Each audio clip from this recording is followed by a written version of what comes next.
कहानी का भाग एक। पत्थर से बंधी लाश। अर्जुन इस वक्त क्रिकेट खेलकर घर पहुंचा ही था कि उसके पिता देवेंद्र सिंह ने उसे फिर से बाजार जाने का आदेश दे दिया। अर्जुन: पिताजी, अभी मेरा बिल्कुल भी मन नहीं है कि मैं बाजार जाऊं। मैं शाम को चला जाऊंगा। देवेंद्र सिंह: शाम को नहीं, अभी और इसी वक्त। पहले सामान खरीद कर लिया, उसके बाद नहाना धोना। अब सीधा निकल यहां से। राधा, जो अर्जुन की छोटी बहन थी: हाँ भैया, जल्दी जाओ। जितना देर करोगे उतना ही तुम्हारा ही घाटा है। बिना नहाए धोए ऐसे ही रहना पड़ेगा। और हाँ, सामान थोड़ा अच्छी तरह से देख लेना। अर्जुन तिरछी नजरों से अपनी बहन को देखता है और साइकिल उठाकर बाजार की तरफ चल देता है। अर्जुन: ये साली 2 महीने की छुट्टियां भी बेकार पड़ी। कब खुलेंगे मेरे कॉलेज और कब मिलेगी मुझे छुट्टी? इन घर के कामों से साला जिंदगी नौकर जैसी बन गई है। अपनी साइकिल पर बड़बड़ाते हुए अर्जुन तेजी से आगे बढ़ रहा था। तभी उसे रास्ते में उसके दोस्त विक्की ने रोक लिया। विक्की: अरे क्या हुआ भाई, बड़ा परेशान दिख रहा है। आराम से साइकिल चला, रेस की चैंपियनशिप थोड़ी हो रही है। अर्जुन: अरे यार, मुझे जल्दी घर पहुंचना है। अभी क्रिकेट खेलकर घर पहुंचा ही था कि पिताजी ने बाजार से सामान लाने भेज दिया। अब पसीने के मारे पूरे बदन में खुजली हो रही है। नहाने का बड़ा मन कर रहा है। विक्की: अबे यार, ऐसी बात है तो चल नदी पर नहा कर आते हैं, मजा आ जाएगा। देख, गर्मी भी कितनी है। अर्जुन: नहीं यार, मैं लेट हो जाऊंगा। अगर नदी पर गया तो 2 घंटे बर्बाद हो जाएंगे और मेरा बापू दरवाजे पर ही मेरी टांगे तोड़ देगा। विक्की: अरे यार, तू बहुत डरता है अपने पिताजी से। मुझे देख, मैं अभी बाजार घूमने नहीं आया हूं। पिताजी ने ही अपने काम से भेजा है। और जब घर जाऊंगा तो कोई ना कोई बहाना मेरे दिमाग में होगा। बस वो बहाना पिताजी के आगे और मामला सारा सेट। अर्जुन: पर मुझे बहाना बनाना नहीं आता यार, मैं क्या बहाना लगाऊंगा? विक्की कुछ सोचते हुए: बे यार, बोल देना मेरी साइकिल पंचर हो गई थी, तेरा डबल फायदा हो जाएगा। पंचर वाले पैसों से गोलगप्पे खा के घर जाएंगे। और उसके मन में लालच पैदा करने की कोशिश करता है। अर्जुन उसकी बात सुनकर थोड़ा सा खुश हो जाता है और फिर उसे अपनी बहन की शक्ल याद आती है जो उसे चढ़ा रही थी। और फिर चल यार, नहाकर आते हैं नदी में। विक्की: ये हुई ना बात। और वो कूद कर साइकिल पर बैठ जाता है और अर्जुन नदी की तरफ साइकिल बढ़ा देता है। अर्जुन साइकिल के पैडल तेज गति से मारते हुए: फिर एक बात और भी है, सुनने में आया कि आजकल नदी के किनारे कुछ ना कुछ घटनाएं घट रही हैं, इसलिए पुलिस का पहरा भी लगाया गया है ताकि बच्चों को वहां बेवजह नहाने नहीं दिया जाए। विक्की: अरे यार, किसी कोने में जाकर नहाएंगे, किसको क्या पता है। और वैसे भी लोग डर कर वैसे ही उस तरफ नहीं जा रहे। माँ बाप ने तो अपने बच्चों को भेजना भी बंद कर दिया। अर्जुन: और तू बेवकूफ मुझे जबरदस्ती वहां ले जा रहा है। अगर कुछ दुर्घटना घट गई तो क्या होगा? अर्जुन का मन शंकित हो रहा था। विक्की: तू भी यार क्या डरपोकपना दिखा रहा है, ऊपर से आर्मी ज्वाइनिंग की सोच रहा है और अपना मुंह बनाता है। अर्जुन: आर्मी में तो मुझे जाना है, चाहे मुझे कुछ भी करना पड़े। और लंबी सांस लेकर अपनी छाती को फुलाता है। विक्की: तो फिर सबसे पहले ये डरना छोड़ दे और बहादुर बन, वरना आर्मी में जाना तो दूर, तू कहीं का चौकीदार भी नहीं बन पाएगा। आगे बात समझ में? अर्जुन बहुत तेज गति से साइकिल को भगा रहा था, जिसके कारण वो पसीने से तरबतर होता जा रहा था और ऊपर से तेज धूप।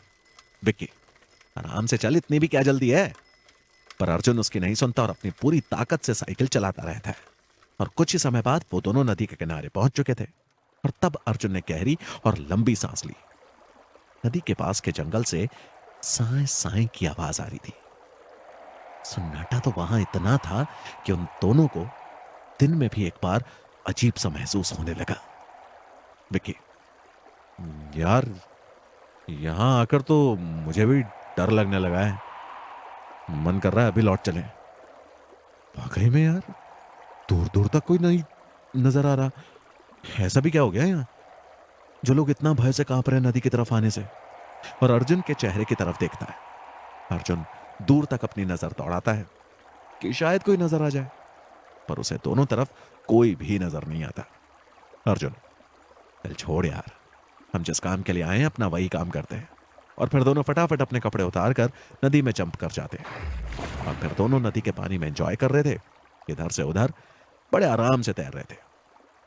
विक्की: आ रहा है ना मजा? पानी भी कितना शीतल और ठंडा है। अर्जुन: हाँ, बहुत दिनों बाद इस तरफ आने का मजा ही कुछ अलग आ रहा है। इधर ये दोनों अपनी मस्ती में डूबे हुए थे कि तभी अर्जुन का पैर नदी के तल पर किसी चीज से टकराता है। अर्जुन एकदम से: यार, नीचे किसी चीज पर मेरा पैर टकराया। विक्की: होगा कोई पत्थर वगैरह? अर्जुन: नहीं यार, मुझे फिर से देखना होगा। और वो फिर से वहीं पर अपने पैरों को नदी के तल पर इधर उधर घुमाता है और उसका पैर फिर उसी चीज से टकराता है। अर्जुन उसे पैरों से टटोल रहा था और उसके चेहरे पर एक अलग ही घबराहट आती जा रही थी। विक्की, क्या हुआ? तू इतना घबरा क्यों रहा है? कुछ मिला तुझे पैरों के नीचे? और वो खुद भी अर्जुन के पास आकर पैरों से उसके आसपास टटोलता है। अर्जुन, यहां तो मुझे किसी इंसान की बॉडी का आभास हो रहा है। और वो एक डुबकी लगाता है और नीचे जाकर हाथ लगा के चेक करता है और फिर तेजी से ऊपर आ जाता है। अर्जुन घबराकर और चिल्लाते हुए, जल्दी से निकाल, नीचे लाश पड़ी है, और तेजी से किनारे की तरफ तैरने लगता है।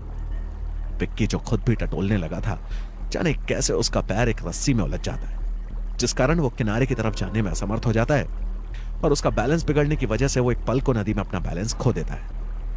विक्की भी अत्यंत डर गया था, क्योंकि उसे भी पता लग गया था कि नीचे लाश है। पर अब जब उसका पैर उसी लाश से उलझ चुका था तो उसके दिमाग पर अत्यंत डर हावी हो गया, जिस कारण वो नदी में डूबने सा लगा। अर्जुन पीछे देखता है कि विक्की फंसा हुआ है। विक्की, अर्जुन मुझे बचा, मेरा पैर फंस गया, मैं डूब जाऊंगा। अर्जुन एक पल को कुछ सोचता है और फिर तेजी से विक्की की तरफ बढ़ जाता है। अर्जुन, मैंने पहले ही कहा था यहां कुछ ना कुछ गड़बड़ चल रही है, पर तुम माने नहीं। अब देख कैसे फंस गया है। और वो तेजी से विक्की का हाथ पकड़कर उसे संभालता है। विक्की, मेरा पैर बुरी तरह से फंस चुका है, मुझे बाहर खींचो। अर्जुन, कोशिश कर रहा हूं। और गले से भी ऊपर आते पानी में अर्जुन अपनी हाइट की वजह से तल पर पैर रखने के बावजूद भी डूबने से बचा हुआ था। विक्की अर्जुन से हाइट में छोटा था, जिस कारण पानी उसके सर के लेवल पर आ रहा था, जिससे उसे काफी परेशानी हो रही थी। पर अर्जुन की मदद करने की वजह से अब वो थोड़ी राहत महसूस कर रहा था, वरना उसका पैर तो नीचे उलझ चुका था। अर्जुन अपनी पूरी ताकत लगा विक्की को किनारे की तरफ खींचने लगता है और विक्की भी अपनी ताकत लगाना शुरू कर देता है। धीरे धीरे वे दोनों किनारे की तरफ सरकने लगते हैं और फिर लगभग 10 मिनट की कोशिश के बाद वे किनारे पर आ चुके थे।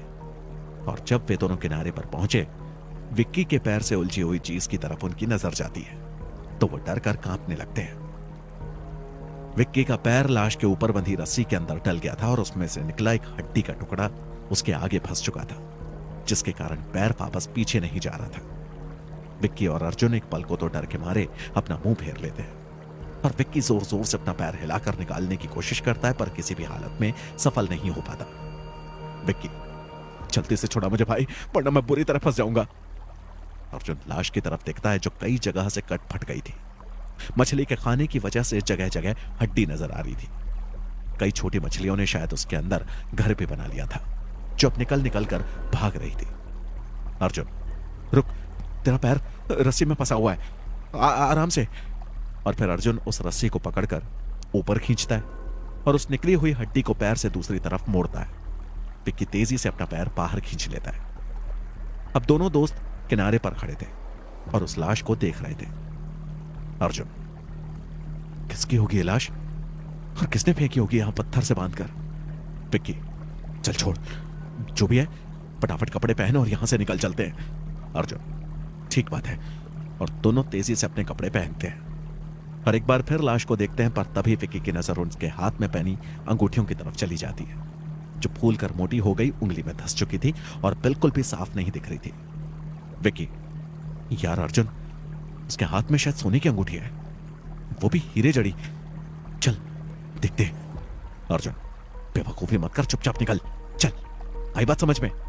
विक्की, अरे यार तू डरता बहुत है, किसी को क्या पता लग रहा है? और वो तेजी से लाश के पास जाता है और हाथ की उंगली से अंगूठी को खींचता है और ताकत लगाते ही उंगली ही टूटकर बाहर आ जाती है। विक्की डर कर पीछे को गिर पड़ता है। अर्जुन, अबे साले, तुझे डर भी इतना लग रहा है और उल्टे काम भी तुझे करने? और उसे उठाता है। विक्की उंगली में से अंगूठी निकाल लेता है। अर्जुन, और उंगलियों से भी निकाल ले, देख 2 उंगलियों में और है। विक्की, 2 क्या, मुझे तो दूसरे हाथ की उंगली पर भी अंगूठियां दिख रही हैं। लगता है बहुत ही मोटी असामी वाला आदमी था, मालदार घर की पार्टी लग रहा है। विक्की, तो सब कुछ निकाल ही लेते अपने काम का, वरना ये करेगा भी क्या आप? और फिर अगले 5 मिनट में ही अर्जुन और विक्की मिलकर उस लाश को लूट लेते हैं। उसके गले में पड़ी सोने की चैन भी उतार ली गई थी और उसकी फटी हुई पैंट की जेब से उन्हें एक पटवा भी मिला था, जिसे निकाल लिया गया। अर्जुन, देख विक्की, अब इस लाश को यहां किनारे पर नहीं छोड़ सकते, वरना शाम तक अगर किसी पुलिस वाले की नजर पड़ गई तो बेवजह हल्ला मच जाएगा। अब इसे दोबारा से वहीं पानी में ठिकाने लगाना होगा। विक्की कुछ सोचते हुए, हाँ ठीक कह रहे, मैं भी यही सोच रहा था, चल फटाफट कपड़े उतार। अर्जुन ठीक है, और दोनों दोस्त फौरन से अपने कपड़े उतारते हैं। विक्की जोर लगा तभी ऐसे वहां तक छोड़कर आ पाएंगे। अर्जुन लगा तो रहा हूं पूरी ताकत, पर इसे तो हिलाना ही बहुत मुश्किल हो रहा है। और फिर जैसे तैसे करके उस लाश को फिर से नदी के बीच में छोड़ देते हैं जो एक पत्थर से बंधी थी। अर्जुन चल अब फटाफट किनारे की तरफ निकल, चल। विक्की चलो ये काम तो निपट गया। और फिर दोनों किनारे पर पहुंच चुके थे और अपने कपड़े पहनकर अर्जुन अब इस सामान का क्या करें? विक्की पहले यहां से निकल, बाद में इसके बारे में सोचेंगे। और फिर उस लाश से मिली अंगूठियां और पटवे को जेब में डालकर वो दोनों वहां से निकल पड़ते हैं। नदी से दूर आकर वो इस वक्त राहत की सांस ले रहे थे और एक पेड़ के नीचे सुस्ताने के लिए बैठ गए थे। विक्की अपनी जेब से 6 अंगूठियां निकाल चुका था और एक सोने की चेन। बटुआ तुम्हारे पास है, लाओ निकालो, देखते हैं क्या है उसमें। अर्जुन अपनी जेब से पर्स निकालकर उसके हाथ में थमा देता है। विक्की बटुए को खोलता है और उसके सामान और कागज को बाहर निकालता है। उसमें ढेर सारे रुपए पड़े थे जो लगभग फटने की हालत में थे। विक्की ये सब पैसे तो लगभग बेकार हो चुके हैं। और फिर उसकी नजर आधार कार्ड पर पड़ती है। विक्की मयंक कुमार, लगता है ये लाश मयंक कुमार की है। अर्जुन एड्रेस भी तो लिखा होगा, वो भी पढ़ ले। और फिर उसके हाथ से आधार कार्ड खींच लेता है और उसे पढ़ने लगता है। वैष्णो नगर कोठी नंबर 45 महानगर। अर्जुन ये तो हमारे ही शहर का पता है। विक्की चल छोड़, हमें क्या करना है। और उन सभी नोटों को मसल देता है जो वैसे ही खत्म हो चुके थे पर एक तरफ फेंक देता है। बटुए को भी फिर हवा में दूर उछाल देता है। आधार कार्ड अभी भी अर्जुन के हाथ में था और वो उसे अपने ऊपर की जेब में रख लेता है। विक्की क्या कर रहा है, फेंक इसे भी, संभाल कर क्या करेगा। अर्जुन तू चुप कर, क्या पता कभी जरूरत पड़ जाए, और किसको पता है कि ये मेरे पास है। घर में अपने कमरे में छुपा के रख दूंगा। विक्की चल ठीक है, पर किसी को इस बारे में बिल्कुल पता नहीं चलना चाहिए। अपने घर में भी तू किसी से इस बात का जिक्र तक मत करना, वरना बेवजह बात फैलती चली जाएगी। हम दोनों को इस बारे में पता है और ये राज हम दोनों तक ही रहना चाहिए। अर्जुन ठीक है, और वैसे भी ये बात बताने वाली तो है ही नहीं, छुपा कर रखने वाली ही है। विक्की चल फिर अब इस सामान का बंटवारा करते हैं। अर्जुन हाँ हाँ ठीक है करो। विक्की 3 अंगूठियां तेरी, 3 मेरी, और वो अंगूठियों को साइज के हिसाब से बांट लेते हैं। और विक्की चैन को बराबर बीच में से तोड़ देता है। ये ले, आधी चैन तेरी और आधी मेरी। अर्जुन वो सोने को जेब में डालता है और चल अब देर हो रही है, अभी तो घर जाकर लगता है आज मार भी खानी पड़ेगी। दोपहर हो चुकी है और मैं अभी तक सामान लेकर नहीं गया, अभी तो मुझे सामान भी खरीदना पड़ेगा। और फौरन अपनी साइकिल पर चढ़ जाता है और भगाता है। विक्की अबे रुक, मैं भी तो आ रहा हूं, और पीछे भागते हुए साइकिल पर चढ़ जाता है। विक्की का चेहरा बेहद ही खोया हुआ नजर आ रहा था।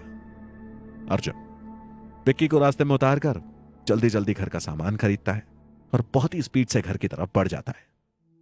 कुछ समय पश्चात राधा भैया आ गए, भैया आ गए का शोर मचाते हुए अंदर भागती है। अर्जुन लगता है घर में सबको बता रही है, बेवजह दिमाग खराब होगा अब। अर्जुन चुपचाप साइकिल से थैला उतारता है और रसोई में रखने के बाद मुंह लटकाते हुए अपने कमरे की तरफ चला जाता है। अर्जुन अपनी जेब से आधार कार्ड और वो सोने की अंगूठियां और चैन अलमारी में अपनी किताबों के पीछे रख देता है। तभी राधा उसके कमरे में आ जाती है। राधा भैया क्या रख रहे हो, और चलो आपको पापा बुला रहे हैं, आज तो आपकी पता नहीं क्या हालत होने वाली है, और मंद मंद मुस्कुराती है। अर्जुन जाओ पापा को बोलो मेरी तबीयत ठीक नहीं है, मैं सो रहा हूं, और फौरन अपने बिस्तर पर लेट जाता है और चादर ओढ़ लेता है। राधा अच्छा तो बच्चू बहाने बना रहे हो, पापा खुद बाजार जाकर सारा सामान खरीद कर ले आए, पर तुम्हारा कहीं कोई अता पता नहीं। अर्जुन मेरा दिमाग मत खराब कर और चल जाए यहां से। राधा फौरन से खड़े हो जाओ, तुम्हें पापा ने बुलाया है, वरना पापा यहां आ गए तो तुम्हारी और भी ज्यादा शामत आने वाली है। अर्जुन उसकी बात सुनकर अनमने ढंग से उठता है और धीरे धीरे कदमों के साथ घर की छत पर बने चौबारे पर पहुंच जाता है, जहां उसके पिताजी बैठकर हुक्का पी रहे थे और वहीं पास में ही उसकी मां आशा देवी भी बैठी हुई थी। देवेंद्र सिंह अर्जुन को देखते ही आ गया तुम्हारा लाडला, लो देख लो, सुबह का गया है, 4 घंटे में वापस आ रहा है, और 1 घंटा भी नहीं लगता बाजार से वापस आने में। आशा देवी, कहां रह गया था? अर्जुन, अरे मैं ऐसे परेशान हो गया था, दो दो बार तो साइकिल पंचर हो गई, फिर पता नहीं कैसे उसकी चैन खराब हो गई और साइकिल की दुकान पर भीड़ इतनी थी कि मेरा नंबर नहीं आ रहा था। अपनी इस छोटी सी बाजार में एक ही तो दुकान है साइकिल सही करने की। देवेंद्र सिंह, देख लो, अब इसके बहाने भी सुन लो। दो दो बार साइकिल पंचर हो गई, चैन खराब हो गई, अबे तू खराब नहीं हुआ? आशा देवी, सच सच बोल, कहां गया था? किसके साथ आवारागर्दी कर रहा था? अर्जुन, अरे मां, आवारागर्दी कहां करूंगा इस धूप में, बाजार से सामान खरीद कर सीधा घर ही आया हूं। देवेंद्र सिंह, अच्छा, बड़ा सत्यवादी बन रहा था। मैं भी बाजार गया था, तेरे बारे में जब पूछा तो किसी ने मुझे बताया कि तू अपने दोस्त विक्की के साथ नदी की तरफ वाली सड़क पर जा रहा था। अर्जुन अपने पिता के मुंह से यह बात सुनकर एकदम हैरान रह जाता है और मन ही मन में, किस कमीने ने मुझे देख लिया और मेरी शिकायत पिताजी से भी कर दी। देवेंद्र सिंह, क्या हुआ? अब मुंह पर ताला क्यों लग गया? तू नदी में नहाने गया था ना, तेरे सर के बाल भी बता रहे हैं। अर्जुन, कहीं नहीं गया नदी में नहाने, या तो साइकिल चला चला कर हो गए। यार कितनी गर्मी हो रही है, हालत खराब हो रखी है। आशा देवी, झूठ मत बोल अर्जुन, सच सच बता, तू नदी की तरफ गया था? तुझे पता नहीं है नदी की तरफ जाने पर पाबंदी लगाई गई है? अर्जुन, हां मुझे पता है, तभी तो नहीं गया। अगर पाबंदी नहीं लगाई होती तो अब तक कितनी बार हम नदी पर नहाने चले गए होते। वैसे भी छुट्टियों में तो सभी लड़के अधिकतर नदी पर ही मिलते हैं, पर इस बार कोई जा ही नहीं रहा, तो फिर मैं कैसे चला जाता? अर्जुन इस वक्त अपने मां और पिता को सफाई दे रहा था कि वो नदी की तरफ नहीं गया था, जबकि वो सरासर झूठ बोल रहा था। देवेंद्र सिंह, ठीक है, पर तुम अपने उस दोस्त विक्की का साथ छोड़ दो। वो एक नंबर का आवारा किस्म का लड़का है, गांव में उसकी काफी शिकायतें आती हैं। अर्जुन, नहीं पिताजी, मैं उसके साथ ज्यादा रहता ही नहीं हूं, कभी कभार मिल गया तो ठीक है, वरना उससे मिलने तो मैं कभी स्पेशली निकला ही नहीं हूं। आशा देवी, ठीक है। अर्जुन, तो फिर मैं अपने कमरे में जाऊं? आशा कुमारी, ठीक है, जाओ और नहा धोकर खाना खा लो। अर्जुन एकदम से वहां से रफू चक्कर हो जाता है और कुछ समय बाद नहा धोकर खाना खाकर वो अपने कमरे में आराम से लेटा हुआ था। छुट्टियों के दिन उसके ऐसे ही बीत रहे थे। अर्जुन, अब इस गोल्ड का क्या किया जाए, कैसे बाजार में बेच दिया जाए? इसके तो मुझे काफी पैसे मिल जाएंगे और विक्की भी तो इसे बाजार में ही बेचेगा, वो भी तो इसे अपने पास नहीं रखने वाला। तो मैं उसे फोन करूं और उसे कहूं कि वो मुझे भी अपने साथ ले जाए। अर्जुन फौरन विक्की को फोन मिला देता है। विक्की उसका फोन उठा लेता है। विक्की, हाँ बोल, क्या कर रहा है? अर्जुन बेहद धीमी आवाज में, अब इसका क्या करें? विक्की, किसका क्या करें? अर्जुन, अबे यार, जो गोल्ड हमें मिला है उसका, क्या हमने उसे रखने के लिए वहां से निकाला था? विक्की, हाँ यही मैं भी सोच रहा था कि आखिर इसका किया क्या जाए, पर समझ में नहीं आ रहा। अर्जुन, देख यार, एक काम करते हैं, हम सारे सोने को बेच देते हैं और पैसा आपस में बांट लेते हैं, ये ज्यादा अच्छा है। विक्की, पर इतने सारे सोने को एक साथ बेचने जाएंगे तो दुकानदार शक करेगा, समझ गया? उसे लगेगा हम कहीं से चुरा कर लाए हैं। अर्जुन, ये तो होगा ही, वो भी जरूर सोचेगा स्कूल के बच्चे इतना सारा सोना कहां से ले आए हैं। विक्की, क्यों ना हम शहर चले और वहां किसी दुकानदार को थोड़े सस्ते दाम पर बेचाएं, यही सही रहेगा। अर्जुन, पर कहीं वो हम पर शक तो नहीं करेगा और कहीं उसने पुलिस को बुला लिया तो फिर हम दोनों क्या करेंगे? बेवजह फंस जाएंगे हम। विक्की, यार तू डरता बहुत है, अब कुछ ना कुछ तो करना ही पड़ेगा, वरना ऐसे ही हमारे पास पड़े रह जाएंगे। चल फिर एक काम करते हैं, कल शहर चलते हैं और मैं इन सबको बेचने की कोशिश करूंगा, ठीक है? अर्जुन, हाँ ये ठीक है, तुम अकेले ही इन्हें बेचने की कोशिश करना। विक्की, ठीक है, फिर कल मिलते हैं बस स्टॉप पर। अर्जुन, ठीक है, और सिर्फ मुस्कुराते हुए फोन रख देता है। अभी अर्जुन ने फोन बंद किया ही था कि उसकी बहन राधा उसके कमरे में आ जाती है। राधा, कहां जाने की बात कर रहे हो और किसके साथ? उस आवारा विक्की के साथ? अर्जुन, तू छुप छुप कर हमारी बातें सुन रही थी, तुझे शर्म नहीं आती किसी की बातें सुनते हुए?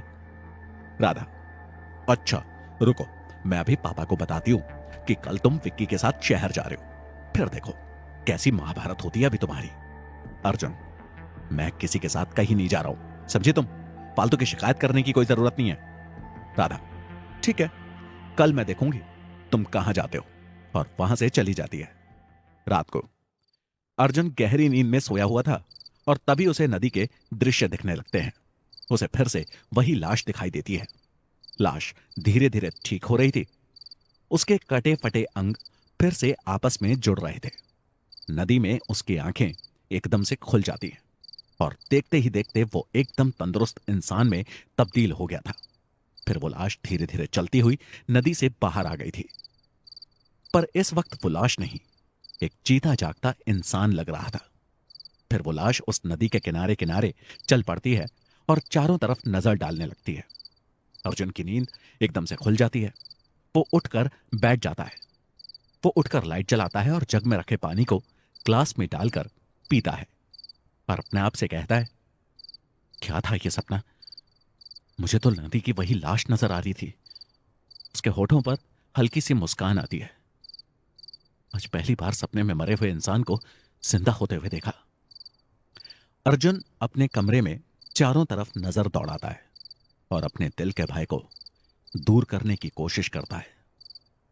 फिर उसकी नजर अपनी किताबों की अलमारी की तरफ जाती है। वो उठकर अलमारी की किताबें हटाता है और वहां रखी अंगूठियों को निकालने की कोशिश करता है, पर वो हैरान रह जाता है। उसकी नींद अब एकदम से खत्म हो गई थी। अर्जुन तेजी से अपनी अलमारी से किताबों को निकाल निकाल कर नीचे डालने लगा था और वहां रखी अंगूठियों और आधी चेन को ढूंढता है, पर वे तो वहां से नदारद थी। उनका तो वहां कोई अस्तित्व ही नहीं था। अर्जुन, ये कैसे हो सकता है? मैंने यहीं पर तो रखी थी, कहां गई? और हैरानी से किताबों को भी उलट पुलट कर देखना शुरू कर देता है कि कहीं किसी किताब के अंदर तो नहीं चली गई। पर ऐसा कुछ भी नहीं था। सोना गायब हो चुका था। अर्जुन, ये कैसे हो सकता है? कहीं राधा को तो पता नहीं लग गया और उसने यहां से अंगूठियां निकाल ली हो। और वैसे भी राधा उस वक्त यहां आ गई थी जब मैं किताबों के पीछे अंगूठियां रख रहा था। शायद उसी ने यह हरकत की है। फिर तो अब मैं बहुत बुरा फंसने वाला हूं। अगर उसने पिताजी को बता दिया तो पिताजी तो मेरी खाल उतार लेंगे। कल सुबह इस बारे में उससे पूछना होगा। अर्जुन अपने बिस्तर पर बैठ जाता है और इस राधा ने तो मेरे सारे प्रोग्राम को फेल कर दिया। क्या क्या ख्वाब बन गए थे मेरे। पैसे से क्या क्या करूंगा। पर एक हाथ से अपने माथे को सहलाने लगता है। पर पिताजी इसके बारे में मुझसे पूछेंगे तो मैं क्या जवाब दूंगा? मुझे कोई ना कोई बहाना तो ढूंढना ही पड़ेगा। अभी अर्जुन इसी बारे में सोच रहा था, तभी उसका फोन हल्के से बजने लगता है। अर्जुन, अब किसका फोन आ मरा? वो भी इतनी रात को। आज से पहले तो कभी नहीं आया। और वो उठकर टेबल के पास जाता है, अपना फोन उठाता है। फोन पर आते नाम को देखकर वो एकदम से हैरान रह जाता है। फोन विक्की का ही था। अर्जुन एकदम से उसका फोन उठा लेता है। हेलो विक्की। हाँ बोलो। इतनी रात को कैसे फोन किया? अर्जुन खुद घबराया हुआ था, पर अपनी घबराहट को छिपाकर उसने बड़े आराम से विक्की से यह सवाल पूछ लिया। विक्की घबराई हुई आवाज में, यार मुझे भी बड़ा भयानक सपना आया। मुझे नदी में वही लाश नजर आ रही थी। मेरी तो डरकर हालत ही खराब हो गई और फिर मैंने तुझे फोन कर दिया। अर्जुन, क्या कह रहा है यार? तुझे भी सपना आया? और यहां मुझे भी ऐसा ही कुछ दिखाई दिया। तभी तो मेरी नींद खुल गई और मैं बैठा हुआ था, इतने में तेरा फोन आ गया। विक्की, यार मुझे बहुत डर लग रहा है। बार बार बस वही नदी वाली लाश नजर आ रही है। अर्जुन, अरे वाह, क्या बात है। अब तुझे डर लग रहा है? मेरा तो बड़ा मजाक उड़ा रहा था, मुझे डरपोक बोल रहा था। अब खुद ही डर कर कांप रहा है। चल एक गिलास पानी पी ले, राहत मिल जाएगी। विक्की, अरे यार तू और मजाक मत उड़ा, वैसे मेरी हालत खराब है। अर्जुन कुछ सोचता है और फिर, अरे यार एक बात बता, तेरी सोने की अंगूठियां तेरे पास हैं या नहीं? विक्की, क्यों, मेरे पास ही तो होंगी, और कहां जाएंगी? और उसकी बात पर थोड़ा सा शंकित होता है। क्यों, तेरी अंगूठियां तेरे पास नहीं है क्या? अर्जुन, पहले तो अपने पास देख ले, फिर मैं बताता हूं। विक्की, रुक एक बार। और अपने बिस्तर के नीचे अंगूठियां चेक करता है, पर उसे वहां कुछ नहीं मिलता। उसके हाथ से फोन गिरते गिरते बचा था। अब तो उसकी डर के मारे और भी हालत खराब हो गई थी। अर्जुन, क्या हुआ, मिली या नहीं? जल्दी बता, या मेरा दिमाग खराब हो रहा है। और फोन पर फैले सन्नाटे की वजह से शंकित होता है। विक्की कंपकपाती आवाज में, यार मैंने अपने बिस्तर के नीचे ही रखी थी, यहां मिल नहीं रहे, पता नहीं कहां गई। मुझे तो बहुत बहुत डर लग रहा है यार। तू यहीं आ जा, मेरे माँ बाप भी शादी में बाहर गए हैं।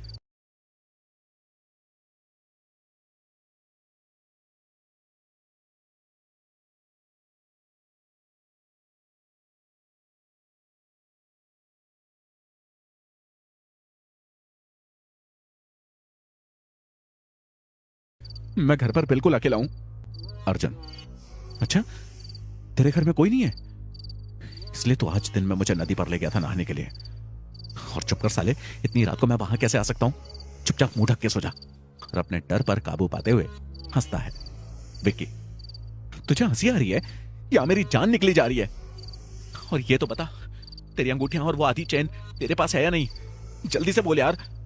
अर्जुन, अरे यार नहीं है, पता नहीं कहां चली गई।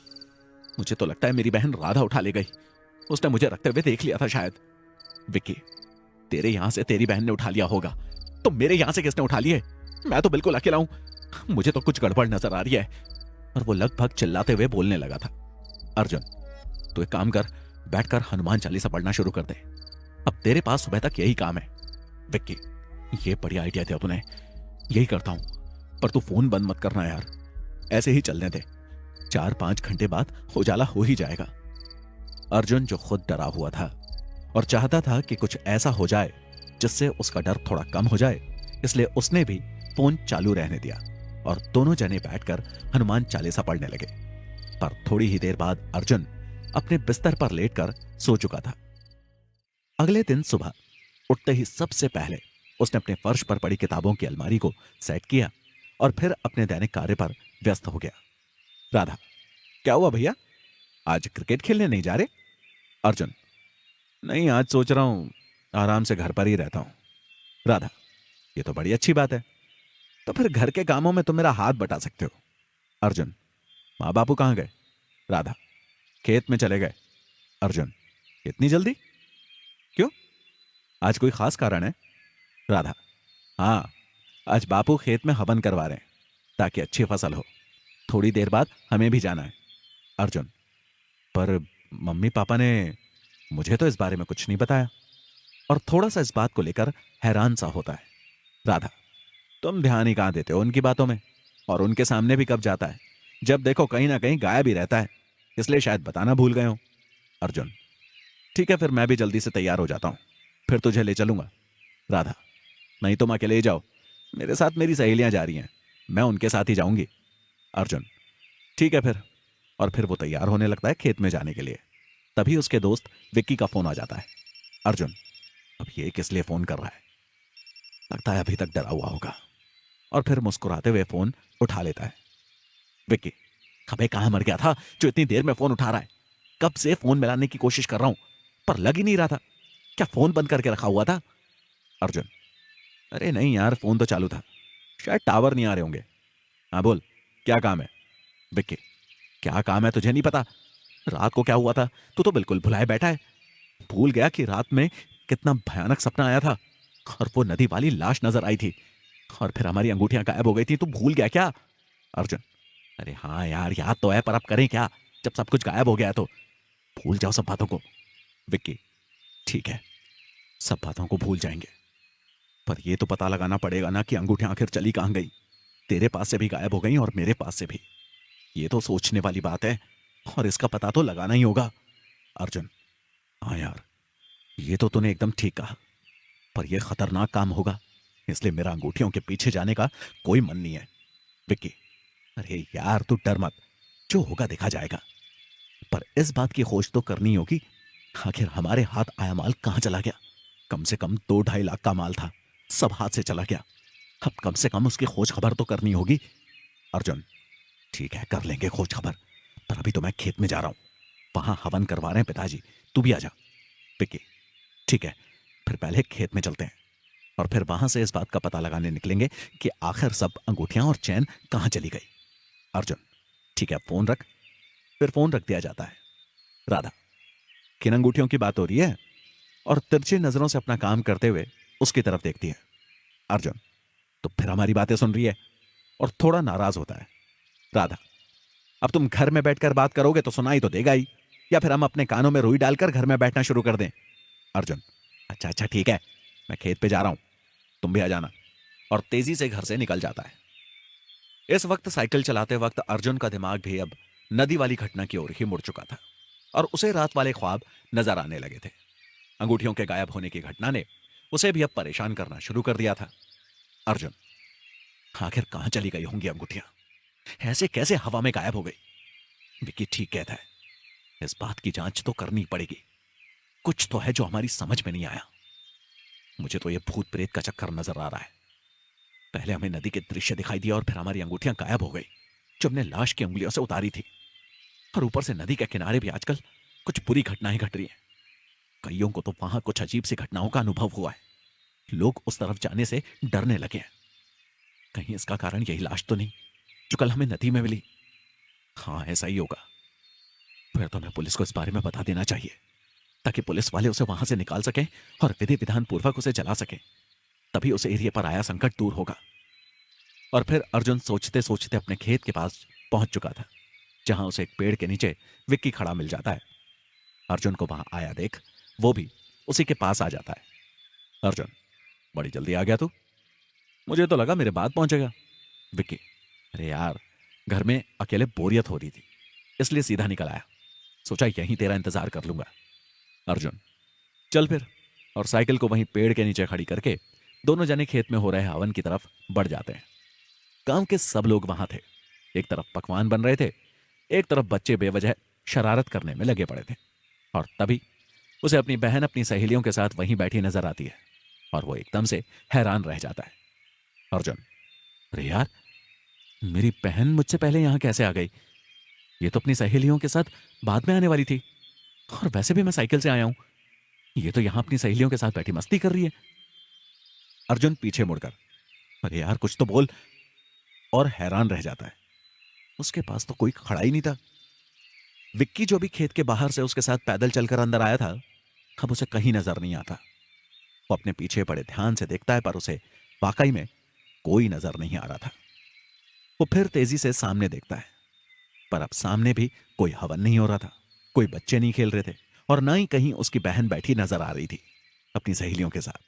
सब कुछ गायब हो गया था। एकदम से वो अपनी दोनों आंखें मलता है और जब आंखें खोलता है तो वो नदी के तट पर खड़ा था। आगे नदी बह रही थी, दूर से जंगल से साएं साएं की आवाज आ रही थी। नदी का पानी उसे समंदर की लहरों का एहसास करा रहा था।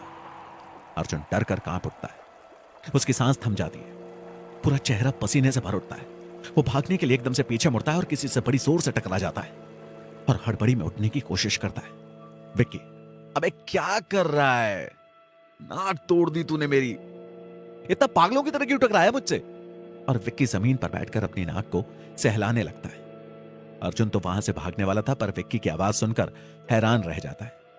उसके पीछे तो वाकई में विक्की ही खड़ा था।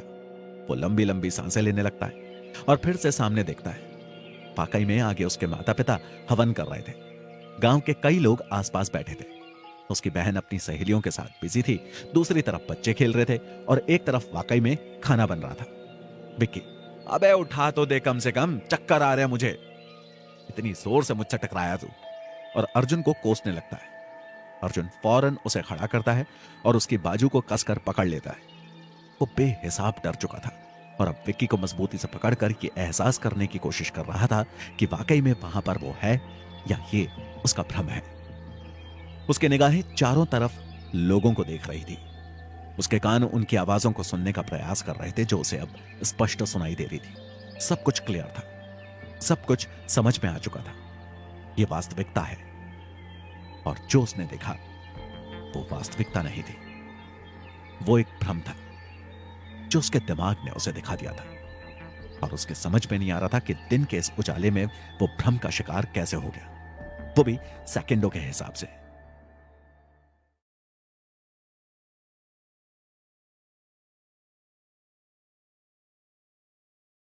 बात पर